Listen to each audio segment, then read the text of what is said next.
Changing your username on Kayak is a straightforward process. Follow these steps to update your account information. Step 1. Log into your account. Visit the Kayak website or open the app and log in using your current username and password.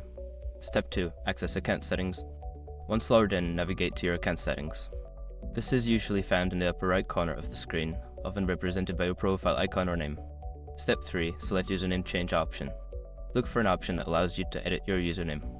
This may be labeled as edit profile or change username. Step 4. Enter new username. Type in your desired new username.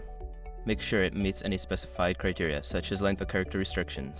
Step 5. Save changes. After entering your new username, look for a Save or Update button and click it to confirm the change. You may receive a confirmation message once the update is successful.